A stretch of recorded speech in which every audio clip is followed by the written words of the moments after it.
Hello, welcome to Emers era. यहाँ पर पढ़ोगे तो भूलोगे नहीं। उम्मीद है बच्चे आप सब पिछला लेक्चर्स पढ़ रहे होंगे, अच्छे से समझ पा रहे होंगे। और आज का ये बहुत ही इंपॉर्टेंट लेक्चर है क्योंकि आज हमको बात करनी है। इसे दिख रहा है ना? नहीं दिख रहा? ये देखो, अब दिख रहा है, दिख रहा होगा। Half cell potential representation of non metal. ठीक है, नॉन मेटल का सबसे पहले हमने सीखा था सेल नोटेशन लिखना, सीखा था, याद है? प्लैटिनम वायर हम लगाते थे, याद है? याद है, बिल्कुल याद है, मुझे लगता है याद है आपको, आप पढ़ रहे हो, ऐसी आप पढ़ रहे हो। ठीक है, अब देखो, कल हमने सीखा मेटल का, है ना? मेटल में क्या सीखा कि मेटल का पोटेंशियल रिप्रेजेंटेशन हाफ सेल का कैसे लिखते हैं। लेकिन नॉन मेटल का केस भाई उल्टा है। नॉन मेटल तो पूरा उल्टा है क्योंकि नॉन मेटल मैक्सिमम गैसियस होता है, गैसियस हाफ सेल होता है, और गैसियस हाफ सेल का तो केस पूरा ही उल्टा है। तो इस बात को, इसके क्वेश्चंस आते हैं, बच्चे हमेशा गलत करते हैं। आप करोगे क्या? नहीं करना है, गलत ना करना है यार, गलत नहीं करना है। तो गलत नहीं करना है तो सीखना है। हमारे पास सेल बना हुआ है, चलिए सेल समझते हैं। यहाँ पर हमारे पास जिंक है, ये प्लेटिनम वायर है, ये नॉन मेटल है। यहाँ से हमने गैसियस क्लोरीन गैस को एड्सॉर्ब किया है प्लेटिनाइज्ड प्लेटिनम प्लेट पर, है ना? वो 1 atm प्रेशर पे, 1 एटमॉस्फेरिक प्रेशर पे एड्सॉर्ब हुई है। अभी मैं ये समझ गया, ठीक है। अब देखो बच्चों, नॉर्मल सी बात क्या थी कि हमारे पास ये जो जिंक का एलिमेंट है, जिंक मेटल है, वो आयंस में आएगा, रिस्पेक्टिव सॉल्यूशन में आएगा तो किस फॉर्म में आएगा? ऐसे टूटेगा और वो आयनिक फॉर्म Zn+2 के फॉर्म में आएगा, और इलेक्ट्रॉन ऐसा जाएगा। हमने इसको बंद कर दिया और वापस से क्या हो गया? हमारा बल्ब ग्लो अप कर गया, जल गया। अब ये ऐसे इलेक्ट्रॉन का मूवमेंट होगा तो इलेक्ट्रॉन का मूवमेंट भाई इधर है, तो करंट का मूवमेंट इधर होगा। आपको मालूम है? मालूम है पक्का ना? ठीक है, अब आगे बढ़े तो मेरे पास प्लेटिनम वायर से इलेक्ट्रॉन यहां पर है। अब हमने यार मेटल में क्या पढ़ा था? मेटल में पढ़ा था कि जो वहां पर कॉपर रहता था वो अपने आप को रिड्यूस करता था इलेक्ट्रॉन लेके, और एड्सॉर्ब या डिपॉजिट हो जाता था कॉपर रॉड पे, याद करो। लेकिन यहाँ तो केस उल्टा है। यहाँ पर जो ये Cl2 क्लोरीन यहाँ पर एड्सॉर्ब है, रेड पेन से बनाना पड़ेगा। देखो यहाँ पर आपका जो Cl2 क्लोरीन है वो इलेक्ट्रॉन लेके सॉल्यूशन में आना चाहता है, और सॉल्यूशन में वो 2Cl निगेटिव के फॉर्म में आ जाता है। अब देखो, इलेक्ट्रोड पोटेंशियल की बात याद करो, तो इलेक्ट्रोड पोटेंशियल में मैंने सिर्फ इसको रखा था, और हमने कहा कि क्लोरीन इलेक्ट्रॉन लेके सॉल्यूशन में आना चाहता है, तो at the same time chlorine solution से इलेक्ट्रॉन को लूज करके वापस से वो जाके अपने जगह पर बैठ जाएगा। चलो पढ़ते हैं उसको कैसे बना था। हमारे पास Cl2 था, Cl2 ने इलेक्ट्रॉन लिया और वो 2Cl निगेटिव बना। ये हमारा एक फॉरवर्ड प्रोसेस था, ऐसे करते हैं। और कुछ Cl निगेटिव वापस से क्या करेंगे? अपने आप का ऑक्सीडेशन, मतलब कि वो वापस से इलेक्ट्रॉन को डोनेट करके वापस से वो Cl2 बन जाएंगे। समझ में आ रहा है? तो ये वाला, ये जो प्रोसेस था, ये कौन सा था? रिडक्शन का प्रोसेस था ऊपर वाला, और नीचे वाला ऑक्सीडेशन का प्रोसेस था। अब रिडक्शन और ऑक्सीडेशन में इस बार रिडक्शन वाला जो प्रोसेस था ये फेवर था, ये फॉरवर्डेड था, फेवर्ड था। ये रिडक्शन का प्रोसेस ज्यादा हो रहा था हमारे इस पर्टिकुलर कंपार्टमेंट में। मतलब कि Cl2 इलेक्ट्रॉन को लेके वो Cl negative, that is ion के फॉर्म में, नेगेटिव आयन के फॉर्म में सॉल्यूशन में आ गया। समझ पा रहे हो? समझ गए? यहाँ क्या हो रहा है मैंने आपको समझा दिया, समझ गए हो आप? इस बात को ध्यान रखो। अब सेल नोटेशन लिखते हैं। तो सेल नोटेशन की जब हम बात करेंगे, देखो ध्यान समझना, जब हम सेल नोटेशन लिखने की बात करेंगे बच्चों, तो सेल नोटेशन कैसे लिखोगे?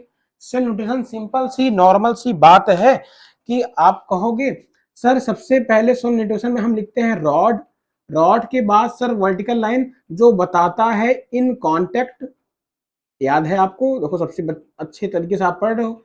इन कांटेक्ट बताता है रॉड, किसके साथ कांटेक्ट में था? सॉल्यूशन के साथ, सॉल्यूशन का कुछ कंसंट्रेशन था। डबल वर्टिकल लाइन जो बताता है सॉल्ट ब्रिज की बात, और सिंपल सी बात है कि डबल वर्टिकल लाइन में दो वर्टिकल लाइन है तो ये बताता है कि हमारा सॉल्यूशन कांटेक्ट में है और फिर दूसरे वाले सॉल्ट ब्रिज के पाइप से दूसरा सॉल्यूशन कांटेक्ट में है। सॉल्यूशन 1 लिख देते हैं कांटेक्ट में, है ना, और यहाँ पर सॉल्यूशन 2 लिख देते हैं, उसका कुछ कंसंट्रेशन, फिर वर्टिकल लाइन हमारा बनेगा और हमारे पास वापस से रॉड आ जाएगा। यही तो सेल नोटेशन था। तो चलिए इस वाले सेल का हम सेल रिप्रेजेंटेशन करते हैं। तो इस सेल का सेल रिप्रेजेंटेशन देखो कैसे होगा। सबसे पहले मेरे पास रॉड आएगा, तो मेरे पास जिंक आएगा, जिंक सॉलिड स्टेट में है, वर्टिकल लाइन। उसके बाद सॉल्यूशन आएगा जिंक सल्फेट का, तो हम Zn+2 आयनिक फॉर्म लिख दिए, उससे कुछ कंसंट्रेशन, और डबल वर्टिकल लाइन मतलब कि वो सॉल्ट ब्रिज को दर्शा रहा है। फिर हमारे पास सॉल्यूशन कौन सा आया, HCl आया, तो इस बार हम यहाँ पर Cl निगेटिव लिख दिए, उसका कुछ कंसंट्रेशन और वर्टिकल लाइन ना। और वर्टिकल लाइन के बाद हम आगे बढ़ेंगे तो मेरे पास प्लेटिनम वायर है, लेकिन उससे पहले क्लोरीन गैस एडजॉर्ब है प्लेटिनाइज्ड प्लेटिनम प्लेट पे, तो Cl2 गैसियस जो गैस एडजॉर्ब है, कितने प्रेशर पे एडजॉर्ब है, 1 atm प्रेशर पे, उसको लिखेंगे, सिखाया था, और वो कनेक्टेड है किससे, इस प्लेटिनम वायर से, तो हम इन कांटेक्ट विद प्लेटिनम। क्या लिखना आ गया, ऐसे ही लिखते हैं सेल नोटेशन। अब इंडिविजुअल हाफ सेल का हम क्या लिखेंगे, cell potential, half cell potential लिखने जा रहे हैं, हाफ सेल पोटेंशियल। ध्यान से बच्चों, प्रेम से, अच्छे से आप देखो।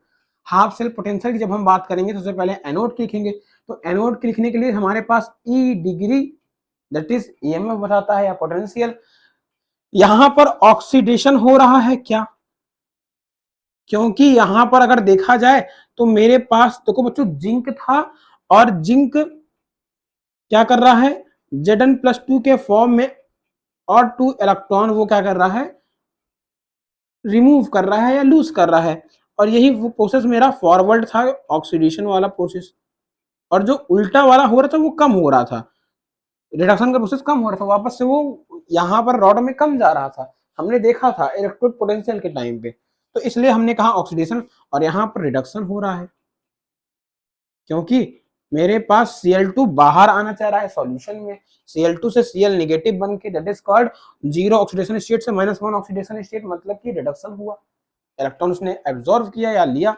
तो यहाँ पर ऑक्सीडेशन के लिए लिखेंगे जिंक से Zn+2 में गए ऐसे ऐसे, तो ये बन गया ऑक्सीडेशन पोटेंशियल।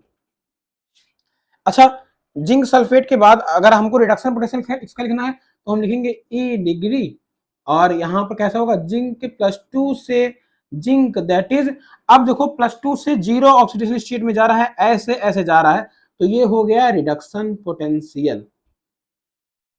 क्या बात समझ में आ रही है बच्चों आपको, हाँ सर समझ में आ रही है, तो लो इसको देख लो, इसको किसको देख लें सर, देखो अब लिखेंगे नॉन मेटल का हाफ सेल पोटेंशियल। देखो लिखते हैं, मेरे पास ई डिग्री जिंक से Zn+2 Cl निगेटिव से Cl2 गैसियस फॉर्म में था,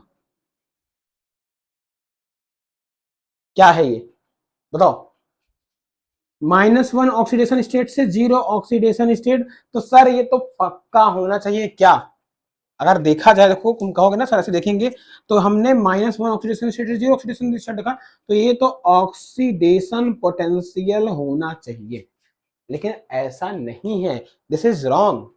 नॉन मेटल के केस में मैंने कहा कि मेटल के केस से उल्टा करेंगे, उल्टा देखो यहां पर ऐसे नहीं चलेंगे, यहां पर हम इसको हटा देंगे और यहां पर हम ऐसे देखेंगे, ऐसे, क्योंकि Cl2 क्या हो रहा है, Cl2 इलेक्ट्रॉन को लेके आना चाह रहा है सॉल्यूशन में, तो देखो इधर जीरो ऑक्सीडेशन स्टेट से -1 में गए, तो ये ऑक्सीडेशन नहीं, ये बन गया बच्चों रिडक्शन पोटेंशियल।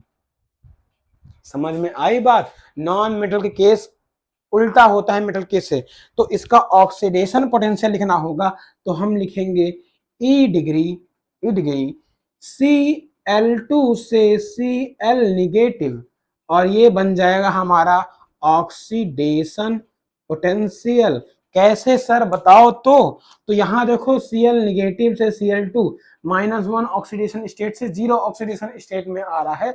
मतलब कि क्या हुआ सर, ऑक्सीडेशन स्टेट लोअर हो रहा है, मतलब कि भैया यहाँ ऑक्सीडेशन हुआ तो ऑक्सीडेशन पोटेंशियल लिखे।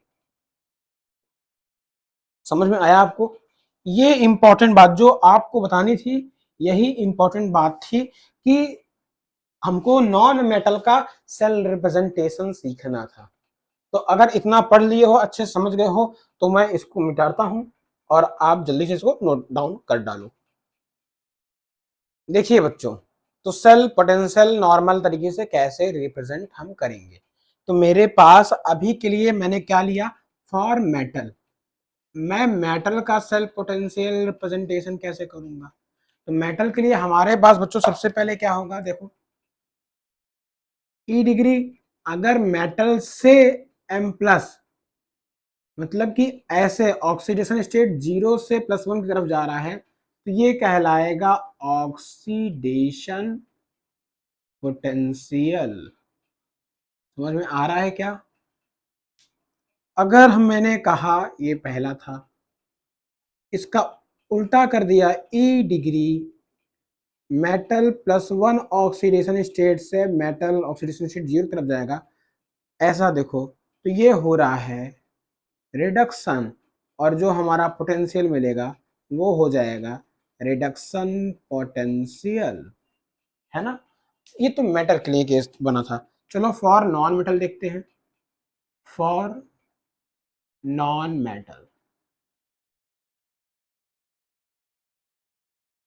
अच्छा देखो, नॉन मेटल के लिए सर उल्टा है, याद रखो।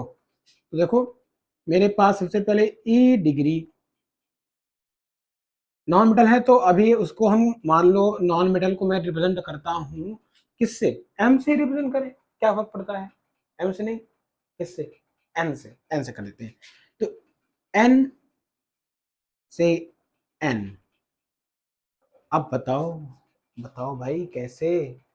तो यहां पर अगर मैंने एन नेगेटिव रख दिया, तो इधर से इधर क्या हो रहा है, ऑक्सीडेशन स्टेट 0 था और -1 हो रहा है, तो मतलब कि रिडक्शन पोटेंशियल बन गया। समझ गए? जी सर। ऐसे ही देखिए इसके लिए ई डिग्री, मेरे पास एन, इस बार नेगेटिव इधर गया और वापस देखो -1 ऑक्सीडेशन स्टेट से हम 0 ऑक्सीडेशन स्टेट में आए, तो मतलब कि क्या हो रहा है, ऑक्सीडेशन हो रहा है। तो जो पोटेंशियल हमें मिलेगा वो होगा ऑक्सीडेशन पोटेंशियल। मेरे ख्याल से ये जो हमारा नॉर्मल स्टैंडर्ड तरीका था सेल पोटेंशियल को लिखने का, वो आप सब समझ गए होंगे। तो आज की जो क्लास है, लेक्चर यहीं तक रहेगा। मिलेंगे अब हम अगले लेक्चर में आपसे।